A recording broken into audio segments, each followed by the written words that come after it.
Hello YouTube, it's me Sean. I'm just doing a video. Um, I just wanted to talk, I guess. Um, I'm doing okay. I went to my the therapy session on Thursday. Thursday last week. Sorry. Um, went to that, and I think it's going to be beneficial for me. Because last week was kind of tough for me because I'm catching up from school, and missing a week of college, let alone nursing school, is like missing 2 or 3 weeks of it because you miss so much, especially in the beginning, when you're further along than the first introductory semester. Um, so I went there, and I really didn't talk too much about it because I guess they have to gather information about me to diagnose me, which is kind of weird. But I didn't think it was going to be like that. But as long as they don't try to put me in some mental hospital, I don't care. No, I'm just kidding. But seriously, I was kind of I don't know. I don't want any labels. I'm just trying to deal with the loss of my son. So or be able to get through each day. Um, so yeah, so so what was I gonna say? So I went to talk to her, um, and we talked a little bit about him, and yeah, that was pretty much that. Cause last week I was just kind of angry, mad. I wasn't not mad that he was going, or angry that he was going. I was mad more because everything was happening so quick. As far school right now is my biggest stressor, which I don't mind because it helps me take my mind off of it helps me take my mind off of losing my son, but it doesn't make me forget it. It just replaces it for the time being. And so when I get really frustrated or really mad, it's with school or something goes wrong, I'm and I just start breaking down oh, this wouldn't have happened if if I would have just carried the term, I wouldn't be behind, and blah blah blah, and go through this whole blaming thing, which happened a lot last week. But yeah, so this weekend I've been trying to study. I'm getting a new car, so I get that this week coming, and yeah, the car, we were supposed to get the car because of the baby, so we have more room. But yeah, so we have no baby, but we have a new car. So I don't know, I guess for future children that'll be fine. But I'm still excited about getting the car because I always wanted a truck, like a Jeep. I wanted a Jeep, but I got a Blazer. Yeah, it's a Blazer, Jibby Blazer. So it's close to a Jeep. Then let's see. Today's a good day because I've been trying to push myself back into daily activities and cleaning and cooking, because when I was pregnant I didn't clean very much. I was everything was in slow motion, and I didn't feel like doing nothing. It took me forever to clean one room because I had to take breaks and stop and everything. So but now I'm just trying to push myself back in, and I still have to go slow because I forget that I don't forget, but when I do things, it's not in the back of my mind you just had a baby, you really shouldn't be doing something heavy lifting or going bike riding or something, because me and my husband went bike riding yesterday, and we went bike riding, and oh my god, I'm so out of shape. My legs were hurting. Hey, Trey, cut it out. You cut it out. No, that's not my dog. That's some dog outside. He's huge, and he's so loud. My dog is yay big. Hey, Trey. I have my windows open, so he hears everybody talking and the dog barking outside the dog was in here. No. Okay, sorry about that. Little activity going on. But Okay, so, but yes, I've been clean. I've cleaned today a little bit. I still gotta go slow. I forget that I had a baby when I do things, because normally when after you have a child, like you have to wait 6 to 8 weeks to get back to everything, and you have your baby there to remind you about that.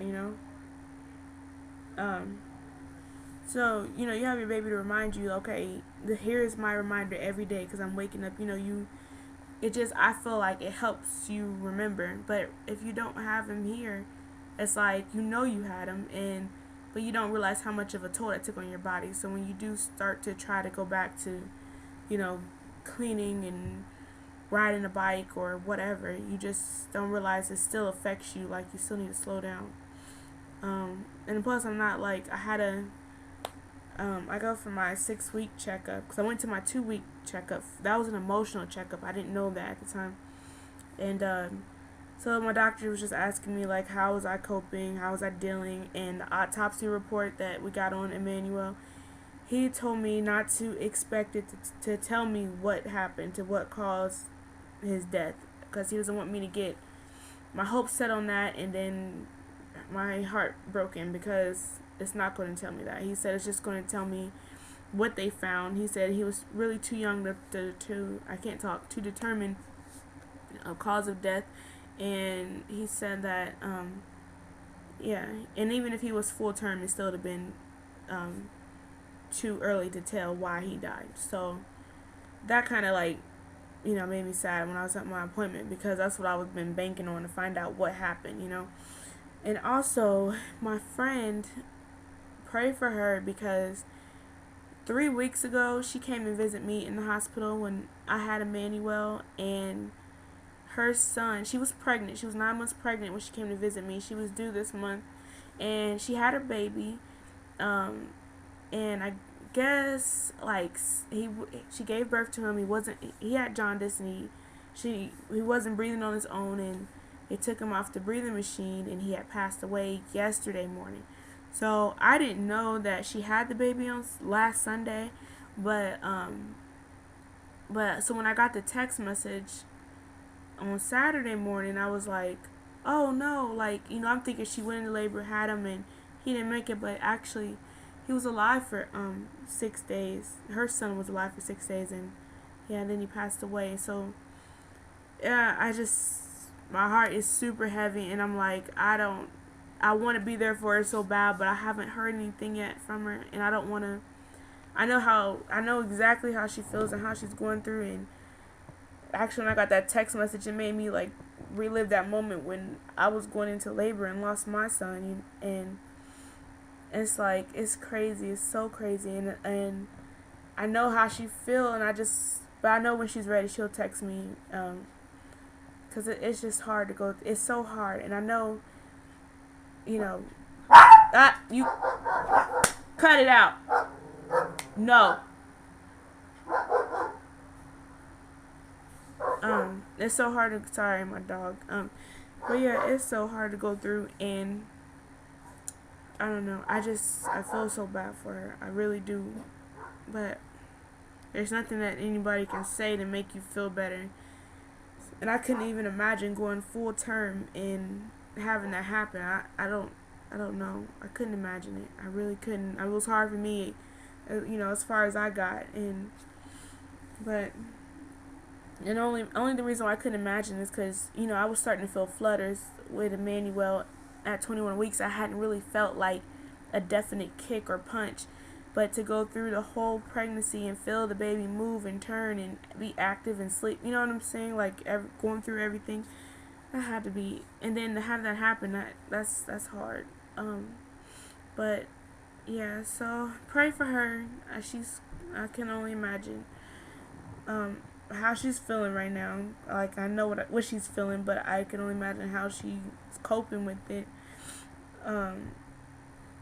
But yeah, so I'm doing great. But I have so far my test in nursing, I got a C in on my first nursing test, but I feel that it's good because considering what I went through, like the first couple of weeks, my first test, I was expecting to fail. So the fact that I got a C, like, that's awesome. And I mean, that doesn't mean I'm gonna get a C all semester, but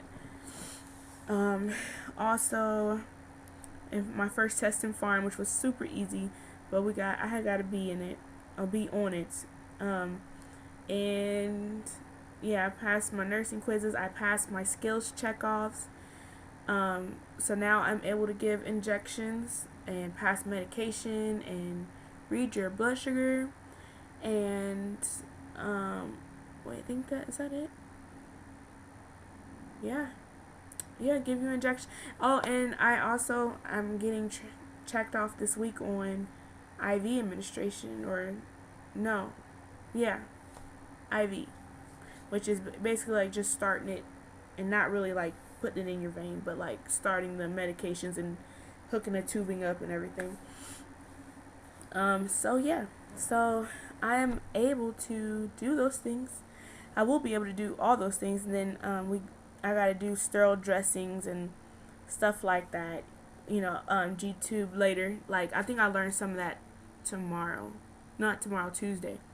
So yeah, so that's exciting. I did my first injection on a real person Thursday, and yeah, it went pretty well. It was just like a sub-Q injection, which is like the fatty part of your skin. You just kind of pinch your skin like an insulin injection, kind of like this, and then you put the needle right there.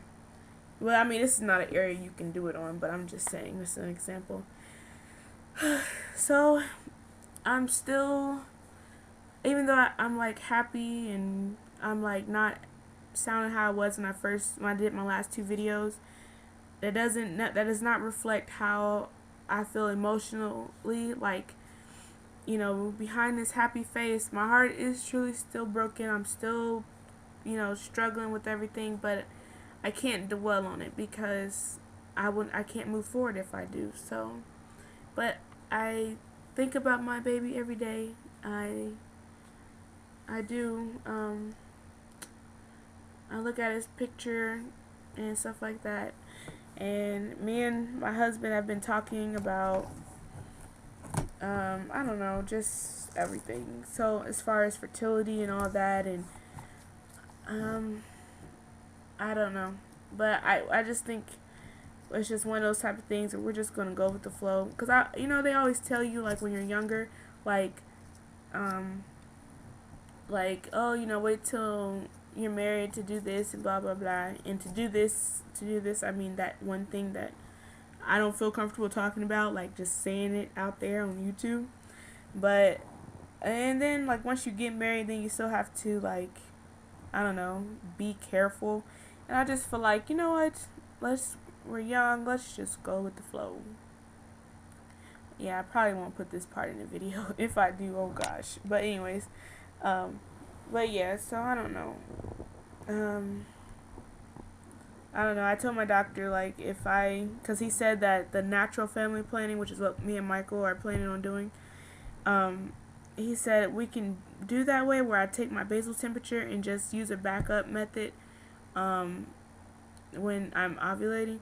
But he said, but it's not exactly foolproof. I mean, he's like, you have much more of a oops factor, like, uh-oh, we're pregnant. But so yeah, but I told him I'm not, like, when I first found out with Emmanuel, I was 6 weeks pregnant, and it seemed like it took forever, and I was counting down. I couldn't wait for this, couldn't wait for that. And if I get pregnant again, I'm just gonna be like, not gonna tell anybody until I can't, hide it anymore. And only because, like, I don't know, I don't want to go through the same hurt and sadness. So if I acknowledge it later, not saying that it's, I don't know, I just don't want to, like, go through that again. So just pray for the best. And yeah, but I gotta go. I guess I've been rambled enough. But yeah, so thanks for watching. Thank you guys for all your comments and support. I really appreciate it. It means a lot to me, guys. Okay, well, I'll talk to you guys later. I'll try to do another video soon. Okay.